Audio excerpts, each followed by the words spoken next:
Good Tavach, Shavua Tov, a new week, new beginnings, double portion this week. Mattos Maasei we have. So we've got a lot of learning to do. Let's get right into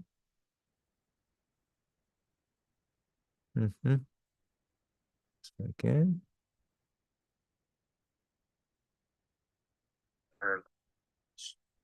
Okay, welcome, folks. Double welcome you get here. Get a double welcome. Okay.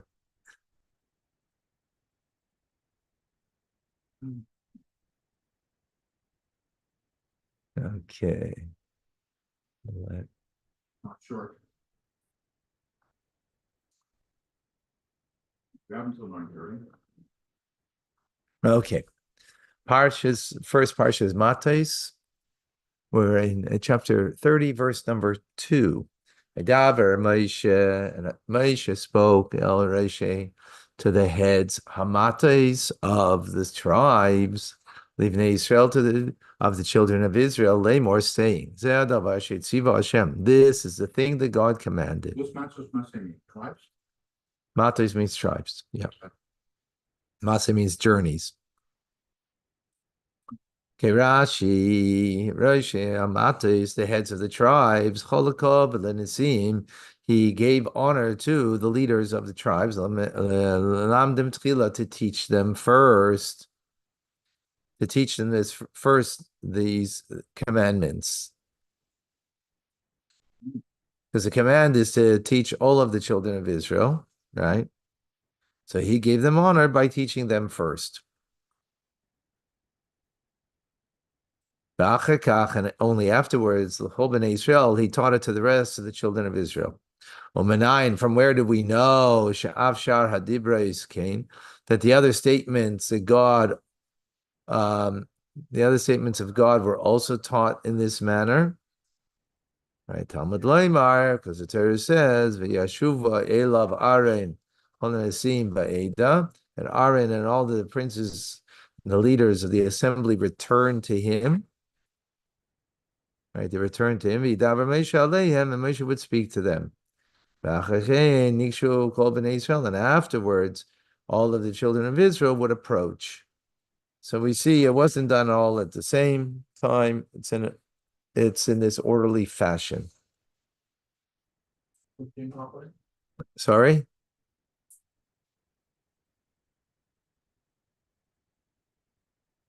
Right, it was done in this order, in this fashion. So why did Torah state it here?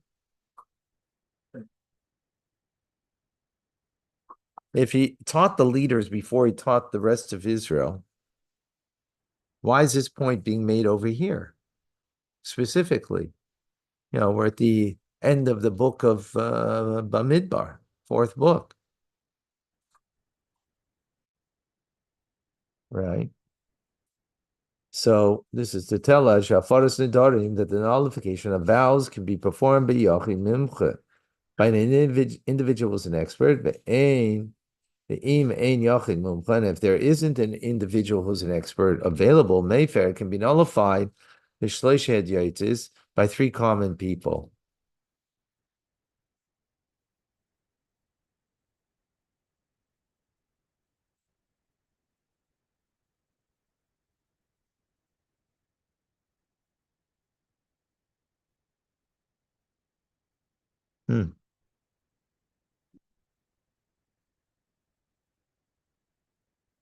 Uh-huh. So in other words, just like a leader is a learned person. So each leader then has what it's hinting to us is that each leader, being a learned person, has the capacity, a learned person, to nullify vows. And usually things are not done by an individual. They're usually done by a court of three minimally. And here, the fact that it's can be done by one expert, we learn from the fact that it makes mention of the heads of the tribes. Each one's an individual head. meaning that each one can, and here we're going to learn about vows, and then the nullifying of vows. That's the context over here, and that's why it's over here. Or is it possible? The Moshe only said this to the leaders of the tribes, but this is not so. Here it says this is the matter. And it says by offering slaughtered animals outside the grounds of the Beit Hamikdash for the as holy offerings. It also says this is the matter. And just like over there by offering slaughtered outside. And it was said to Arenu, Lavanav, to his sons, Israel, and to the entire children of Israel. There to speak to Aaron and his sons and to all of Israel. Afkan. So here too, Nemar Lakulam was said to all of them. Now this is called what's called a Gzera Shava. Identical cutting, one of the 13 principles of the Torah and how we expound things. And because the words are the same words, so we expound upon it in this manner to tell us that just like over there, it was spoken to Aaron and then to the children of Israel. So likewise over here, there's, the children of Israel comes after the leaders. Okay. Give me 1 second. I'm just going to take a little coffee. Clean your cup.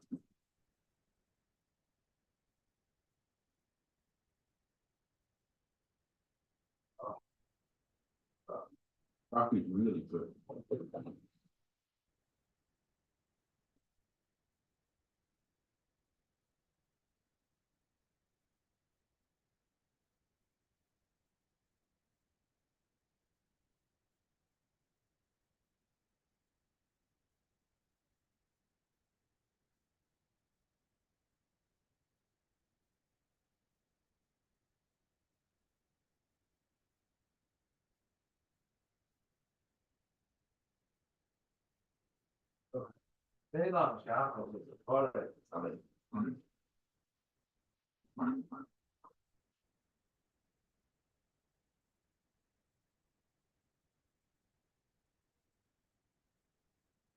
Okay.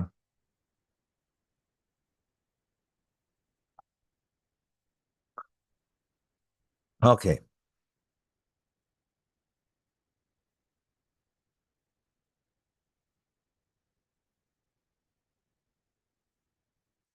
Zadabar. Next Rashi. This is the matter. Right, which is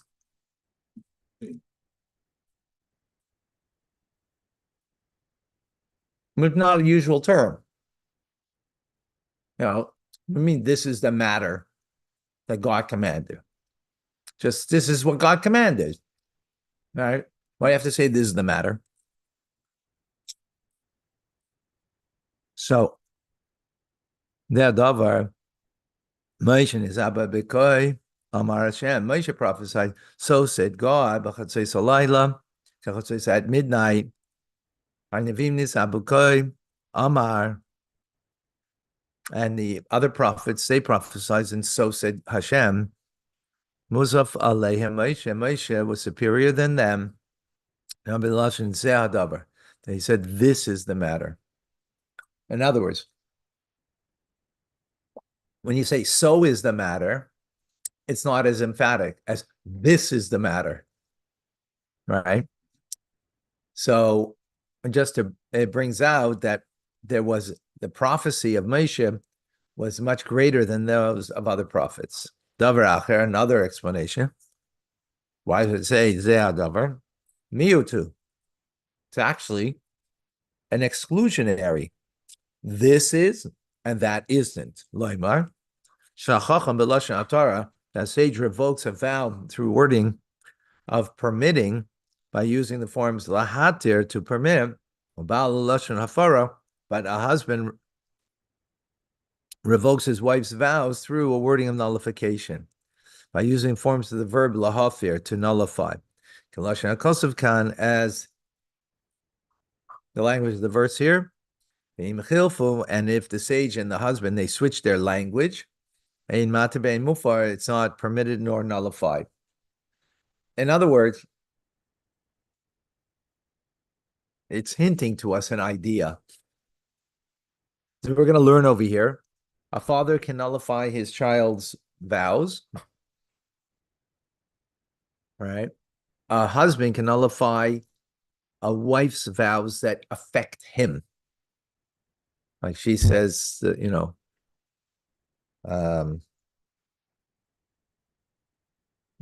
can't, I don't know. I'm not going to go out to, I'm not going to go, I'm making a vow that a woman makes a vow, I'm not going to go and go have dinner with my husband. So he can nullify that because it's affecting him, right?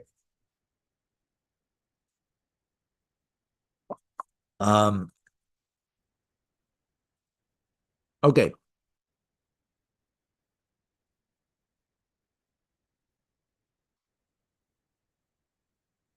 Now, a husband has to nullify the vow.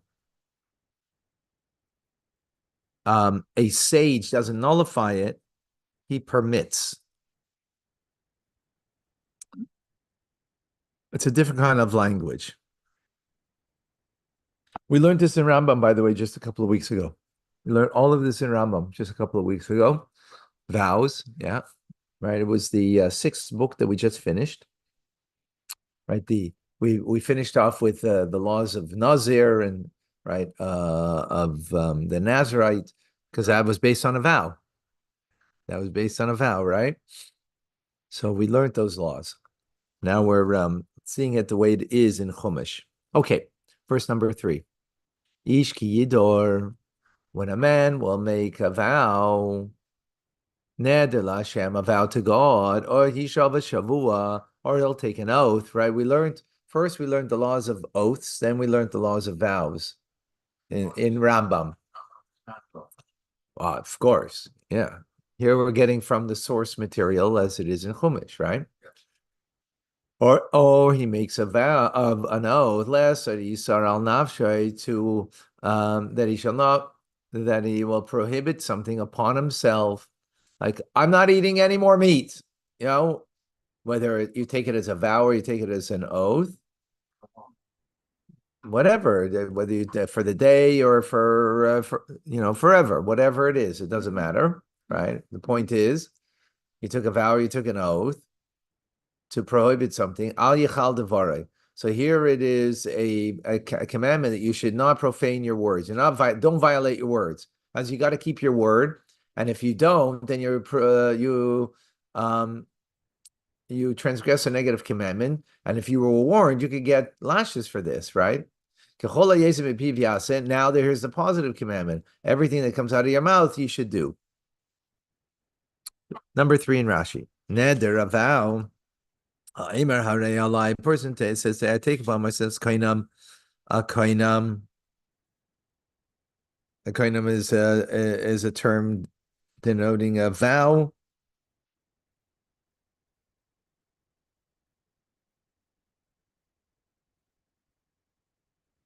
That I will not eat, or will not do such a thing.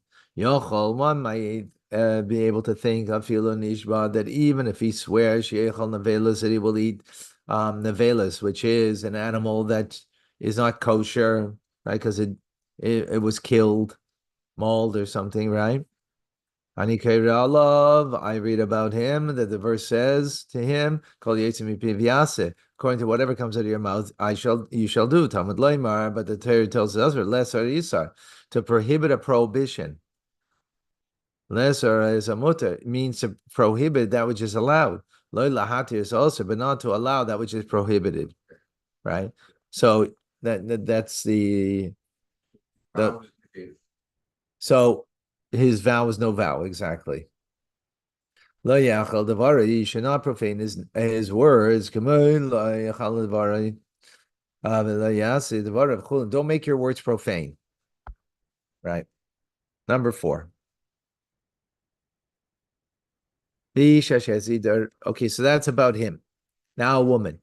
Isha kisida neder Hashem, when a woman will make a vow to Hashem, Esra Nisar, Va'asra Isar, and she will prohibit a prohibition, Bebesa Via Benureha, in her father's home, in her youth, meaning she's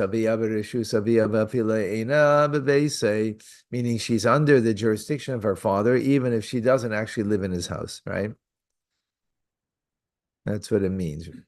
When I say in the father's home, doesn't mean literally. It means she's under the jurisdiction of her father. How old is she, by the way? Until 12 and a half. Until 12 and a half. This is this law is speaking about. Hmm? Of the age of 12. Neither a minor nor an adult above the age of, oh, okay, got it. Rashi, number 4, Bebesavi and her father's in her youth, but it doesn't mean a minor, which is under the age of 12 or under the age of 11. And not a mature, which is 12 and a half. Shakitana in a nidra neder, because a minor, her vow is not a binding vow to begin with. And a mature, which means 12 and a half and up, is under the authority of her father. That he be able to nullify her vows. What does it mean, a minor, with concerning vows, right? Where this is in the context of vows, remember, not in the context of other laws. Means a girl who's less than 11 years 1 day. Right? She becomes bas mitzvah at 12. But at 11 already, she less than 11 in a day, she is considered to be a minor. So if she's 10 and 3/4, she's a minor, right? That's what we're talking about. That as such, a minor, their vow isn't anything to begin with. But if she's 11, her vows are examined. If she understands who she's making a vow, whose sake she's making a vow. In other words, you're taking a vow, and you're understanding what you are doing. And to whose sake she's consecrating something. Like, in other words, she consecrates something to the temple, right? She understands what she's doing. Not in neder, then her vow is a binding vow. And a girl who's 12 days and 12 days in a day, and they don't need to examine to see if she understands, because at that point we say her vow is a vow. Different for men, age? 1 year difference, yeah.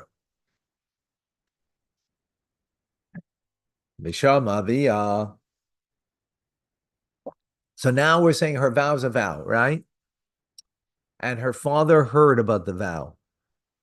As Nidra the Esra al Asher Asra al Nafsha, and the prohibition that she prohibited upon herself, the Hechrish La Viha, and his father remained silent, right?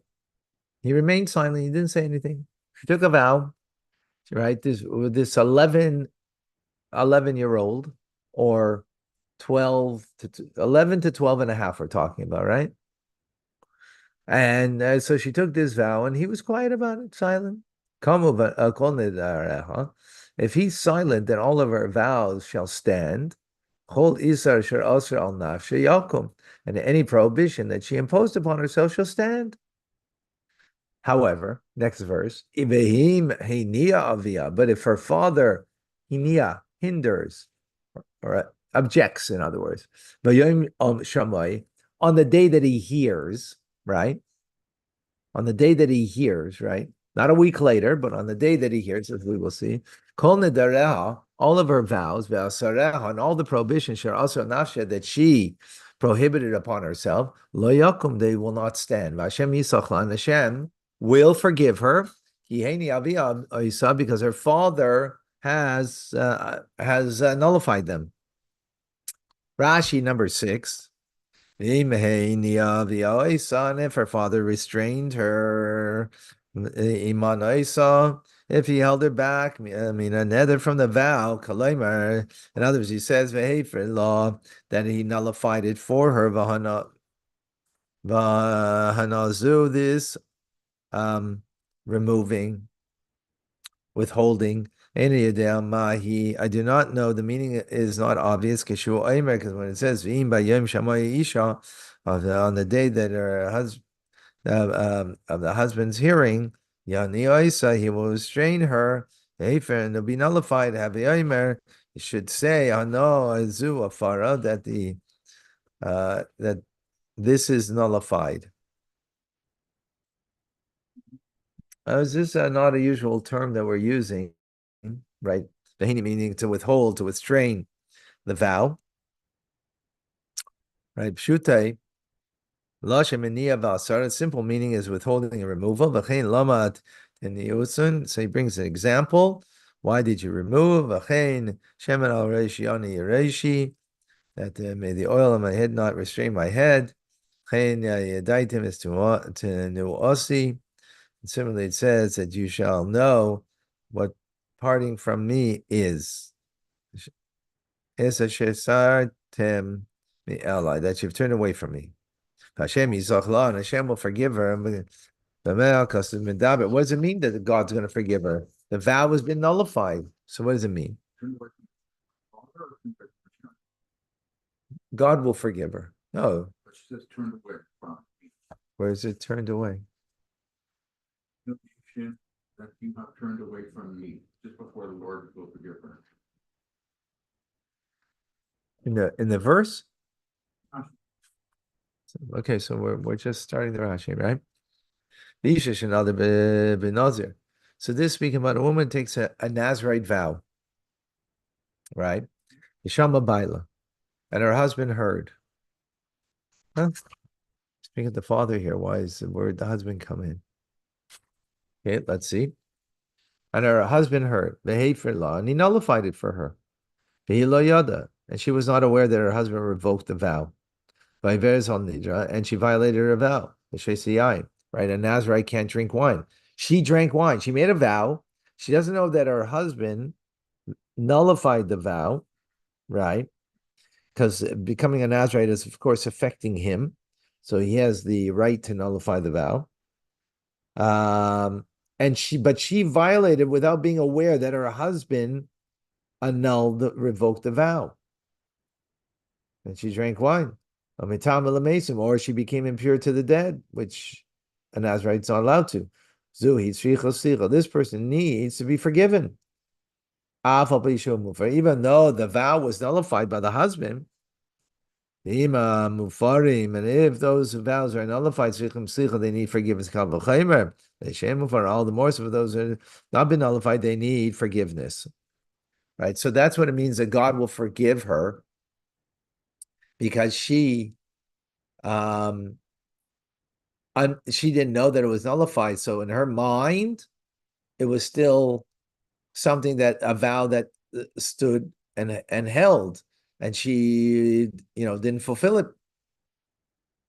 But it was nullified. But yet she shouldn't have acted that way because she wasn't aware that it was nullified, and therefore, but God will be forgiving. Verse number 7. Well, is nullified? Yes, that's not the point here. The point is she wasn't aware of being nullified. That's the point. Okay. Verse number 7. Vim hayat ish. But if she is betrothed to a man, and she has vows upon herself, or or she has utterance from her lips, that she imposed upon herself to prohibit. So now, in the previous verse, we were talking about a 11-year-old to 12.5-year-old that a father can annul the vows. Now we're talking about she's married, she's betrothed to a man. right? And she has vows. She's not living yet with her husband, right? Second stage of marriage, but betrothed. And she has these vows. And it shall be married to literally, shall be unto a man. Zohar Rusit speaking about a engaged person, right? But you have to be an adult at this point. Not necessarily. But yes, even, yeah. Oh yeah, or maybe it's speaking about someone who is in the second, after the second stage of marriage, right? They're living together. When it says being basi shot nadra, that if she vowed in her husband's house, her in the so that's speaking about someone who is now living together and they've, the second stage of marriage already. And that's later on the verse says, right? So that's speaking about the married woman. So therefore, over here, it's speaking about someone who's only engaged. And the verse comes to make a distinction between an arusa, an engaged woman, to a married woman. Shavia ubaila, and that the father and the husband nullify her vows jointly. So because an engaged person, engaged woman rather, is under two jurisdictions: her father and her fiance, her groom. So they jointly have to annul the vow. Not one without the other. They jointly have to. Just learned all these laws. So here we see the source of it all. Hey for Rav, if the father nullified her vow, hey for Rav, but the husband did not. Or if the other way around, the husband nullified, and the father didn't nullify, it's not nullified. We don't need to say, it goes without saying, if one of them upholds the vow verbally, and the other one nullifies it, it's not nullified. Remember, because here she's engaged. So engaged means she's still living at home in her father's home, so her father has an authority, right? By the way, we're not speaking about a 12-and-a-half-year-old, right? We're talking about for the father to have jurisdiction, right? So we're speaking from 11 to 12-and-a-half. So, but on the other hand, she's engaged. Remember, engagement in Torah law means that if you are promiscuous, you could be liable for the death penalty, right? Warning, and if it's done with someone who's married, another married person. Actually, doesn't, just for her. For her, it could be the death penalty. Okay. But Nadera Aleha, and the vows are upon her, that she took in her father's home while under her father's authority, and his father did not hear, and he did nullify, nor did he uphold it. Verse number 8.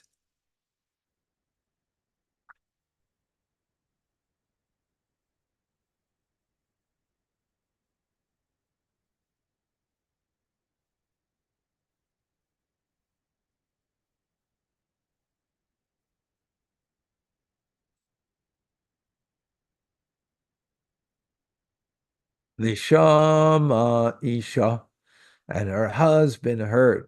B'yom Shammai, on the day of hearing. He was silent towards her. As a result, they will stand her vows, and the prohibitions that she prohibited upon herself. Yakumo, they will stand. Rashi v'shama isha harei lacha she'im kayam habal shu kayam. that if the husband upholds it, it stands, right? Even if the father doesn't. Remember, she's only engaged, so she's living at home in her father's home.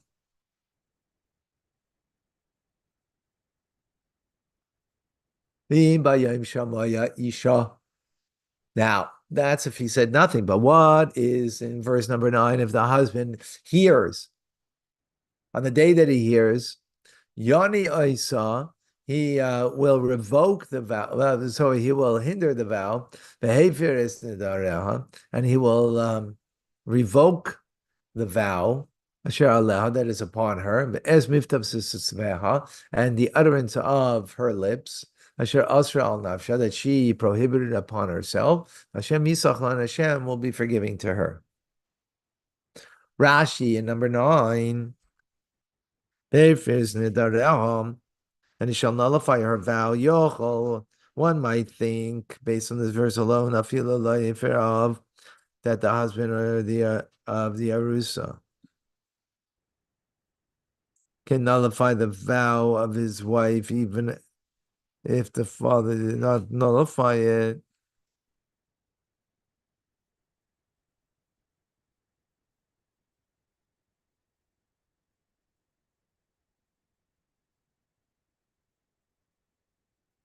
So you might think that you might think that the husband of this engaged woman can nullify the vow, her vow, even if the father didn't nullify. Because the verse here, on this verse alone, it's saying that he's nullifying, right? So it sounds like only the husband is nullifying. Remember, she's living in her father's home, right? Talmud Loimar, that we learned that earlier, right? The Torah tells us otherwise. Ben Orel Beisavia in her youth in her father's home, which implies Kol Ben Orel, as long as she's a youth, which is from 11 till 12 and a half, right? That's a youth. Under 11, she's a minor. 11 to 12 and a half is a youth. Maturity is at 12 and a half.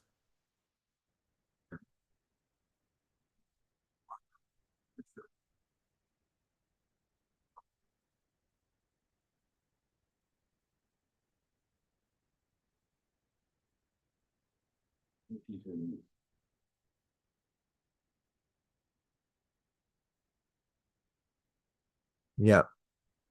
Right. As long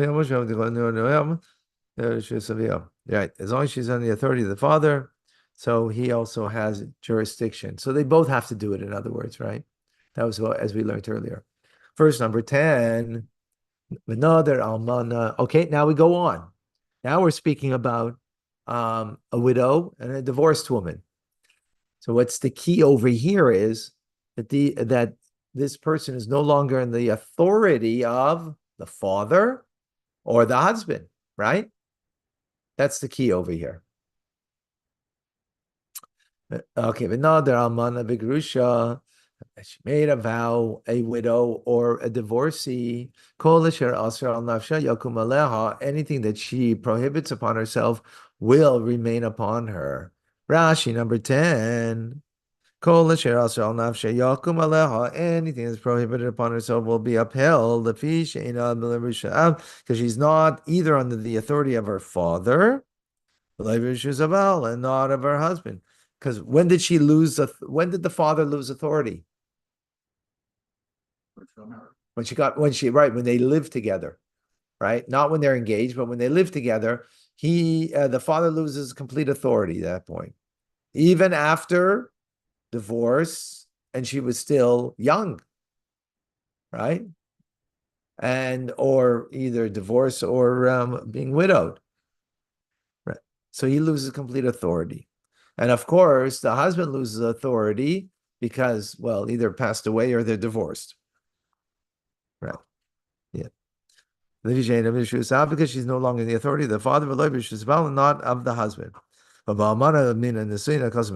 talking about here someone who's a widow from Nisuyin, meaning that they live together. Because remember, if they didn't live together, but someone who's a widow from being only engaged, Mesa Bala, and the husband dies, is Regna Rishus Alab, the authority to nullify has been emptied out from the husband to the father. Huh? Yes.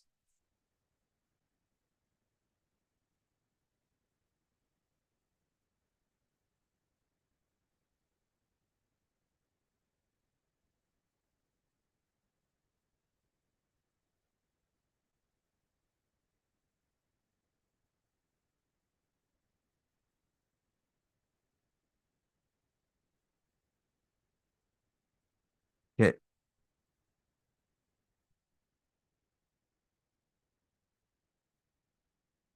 Number 11. But if she vows, if in her husband's house, right? Meaning she's married now, right? She now made the vow, or she prohibited something upon herself with an oath. Rashi im another medaber. So it's speaking about that they're living together, right? Married, what we call complete marriage, nisuyin, isham isha, and he heard her husband, right? He was silent. And he did not hold back, refrain her. So all of her vows are now stand. And anything that she prohibited upon herself also stands. No, the father's out of the picture completely now because she's totally married. You want to check the door?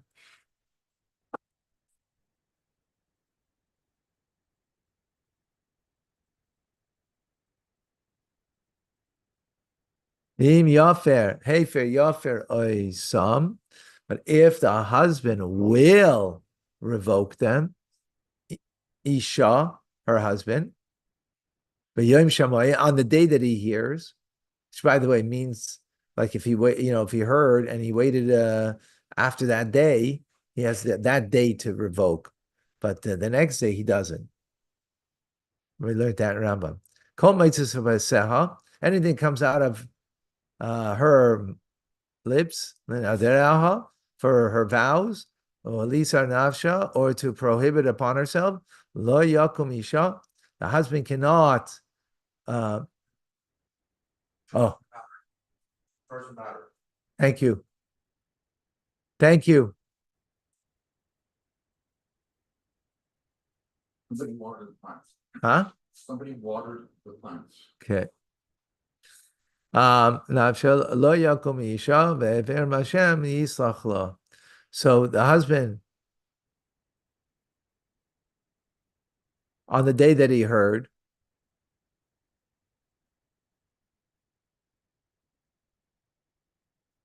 The only difference we're talking about here is the father that is in the law. Same thing, but the father's not involved. right? We're talking about the husband now, yeah.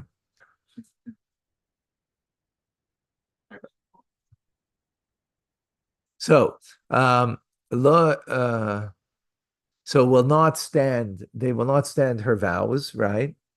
And he has revoked them, and Hashem Yisachla, and Hashem will forgive her. So similar idea. In other words, because she wasn't aware, and she right, like the law we said that she took upon herself to be a Nazarite, and she drank wine, even though it was revoked. So she's not a Nazarite. God will forgive her because she shouldn't have done that. Kol neder, any vow, kol shavua, any oath, iser, la nois nafish. Oh, okay, so here we have it. La nois nafish isha, to afflict her husband. Yikimenu v'isha yifarenu. So he can uphold it or he can revoke it. So here we get the law that it is only, and we learn in Rambam all the details in that, right, of what that means. Let's look at Rashi number 14. Any vow or oath has prohibition. Lefish Amar, since the Torah tells us in Shabal Mefer that the husband can nullify the vows. Yochel, I might think Kol Neder B'Mashma means any vow that his wife makes, right? Talmud Leimer, the Torah tells us otherwise. Lanis Nafish. It's only that if it personally afflicting him.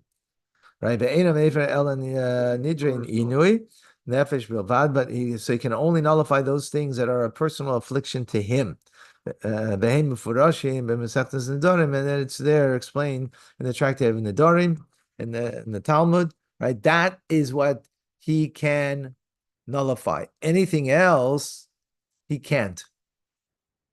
Right? In other words, if it's about her and it's not affecting him, and like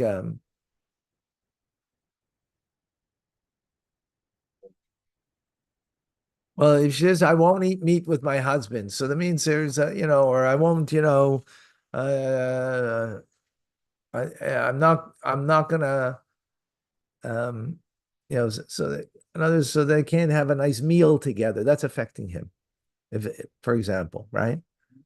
But if it's I'm trying to think of it. No, also if I'm going to dress ugly, that's affecting him, right? Uh, you found it?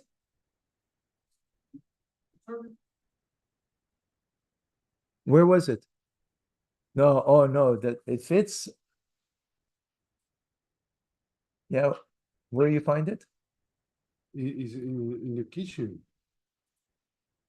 Plug in, see if it works. Thank you. Over there.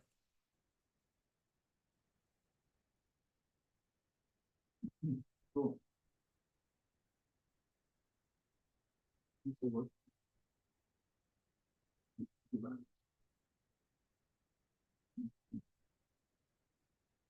Um, Here, where are we here?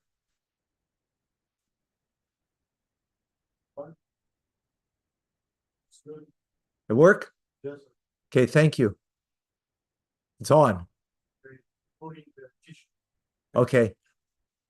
Or leave here, leave here. It's good here. Yeah. Okay, thank you. Where was it?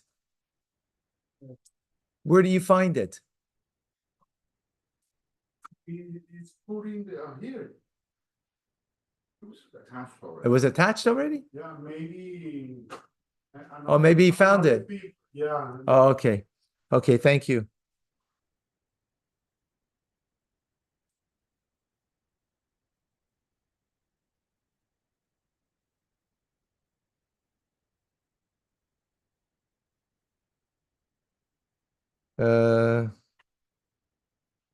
Okay. 15. We're number 15. V'im hachrish yachrish la. However, if the husband will remain silent, Isha la miyoim el yoim vehikim is called nidra all called sarel asher aleha hikim oisam ki hachrish la yom shamayim. So if the husband remains silent from day to day, bye-bye. Take care. Thank you. Be well. And he upheld all the vows and the prohibitions she has assumed, right? He has upheld them since he remained silent on the day that he heard. Rashi 15, from day to day. What does that mean? Don't say that husband can nullify the vow at a particular time of one day and the same time 24 hours later. That's why it says from day to day. To teach it, you can only nullify until nightfall, right? Others he hears right now. You can nullify now until nightfall. After nightfall, can't, because you cannot do it from the 24. It's not a 24-hour window. In other words, that's what it means. Wow. In other words, if it's like 8 a.m. or something, it's less than. Yeah. 16. And if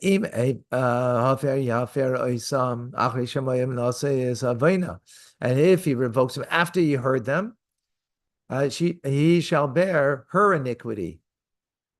Rashi after you heard, Achi Shishama, after he heard Bekayim and he upheld it, Shamar, F boy, I want the vow. The Chazar, then he went back to law and he nullified it. Even on that day, right? In other words, once he accepts the vow, he says, I like the vow, right? Oh, she took a vow upon herself that she's gonna sow every day. I love that. And then he said, oh, no. He went back on it, right? He can't go back on it. V'nasa is avayna. He shall be bear her iniquity. Who nichnas tachteha? He enters in her stead. Lamad nemikan. We learn from here. Shagirim tekala lachaver. Someone who causes an obstacle for their friend, that they cause them to sin. Who nichnas tachteha? That person enters their stead. Lachol anshim, for all the punishments that are decreed from the heavenly court. These are the statutory laws that Hashem that Hashem commanded Moshe to Moshe bein ish leishta, between a man and her husband, a man and his wife, bein of labita, between a father and his daughter, lebinur el beis aviyah, and her youth and her father's house. Yes, conclusion. Hashem spoke to Moshe saying, Nekaim nikmas b'nei Yisrael, well, revenge, take revenge from the children of Israel, from the Midianites, then afterwards you will gather to your people. Ooh. This will be the last thing. And then that's the end of, Moshe's, yeah. Midianim, take revenge against the Midianim, but not the Moabites. Because the Moabites entered into this matter because they were frightened. Because they were frightened from the Israelites, that they would conquer them and take their spoil. For Moab, it only says, Milchama, do not provoke them, to provoke war with them. But the Midian says they got involved in a quarrel that was not theirs. They acted with hostility towards Israel in a quarrel that they had no reason to get into. Remember the Moabite. We're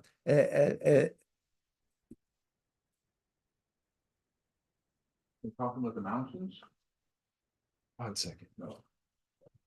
Here, the Moabites are up here. Further north, the Israelites conquered the Amori and Bashan, Og and Sichaim. They conquered, right? And they were more powerful than Moab. So then, right next to them is Moab. So Moab had reason to be fearful, right? They had reason to be fearful. But the Midianites are way down here. They came up here to get involved in a quarrel that they had no reason to quarrel with. So therefore, God says, start up with them, but don't start up with the Moabites. I mean, unless they start up with you, in other words. Right? Well, because of the merit of Ruth, right? Rashi, and number 2.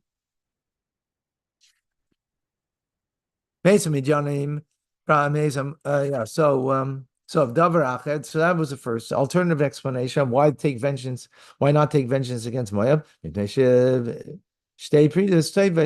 the 2 fine young doves, that I'm going to bring forth from Ruth, some Moabite, Ruth is a Moabite, and Nama, who was an Ammonite. Number 3. And Moshe spoke to the nation, Lamor, saying, arm yourselves, from yourselves, men, to go to fight, to the army. You, al Midian, nikmas Hashem b'Midian, and you will carry out the revenges of God against Midian. Interesting. Revenge for what reason? Why revenge? Because remember that the Midianite Cosby she was a Midianite princess, right? The promiscuity that took place at the end of Balak, right, to bring down almost 200,000 Jews, right? They came 24,000 and 156,000 that were judged, right? because of the promiscuity and the idolatry that they were engaged in, right? Vayidaber Moshe, and Moshe spoke. Afal Pisha Shama, although that he heard Shemisasa Tuluya Badavar, he just heard what? That he's going to die right after this conquest, right? Right? Also, B'simcha, he acted with joy. He did not delay. Right away, he goes to tell the Jews, let's go fight. If you know that you're after this battle, that this is your demise, you probably want to delay the fight. But he doesn't delay it. He does it with great joy. Right, choltzu arm kitargum. Understand like uncle is a choltzu tzava means that you are armed for the army. Anoshim men. So the word why anashim tzadikim, righteous ones. We had this term already in when it was fighting against the Amalekis in the book of Exodus. That it says, choose men for us. Connotation meaning righteous men. Wise and understanding men. Nikmas Hashem, God's revengeance. Israel, the one who stands against Israel, is like they're going against God.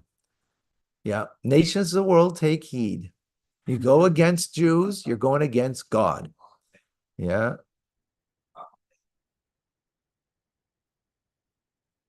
Elif lamata l'chol matas Israel tishal l'chol letzava. 1,000 of each tribe, 1,000 of each tribe. You take from the tribes of Israel. You send to the army. L'chol matas Israel. The Rabbi Shevet Levi. This includes also the tribe of Levi. L'chol matas, all of them.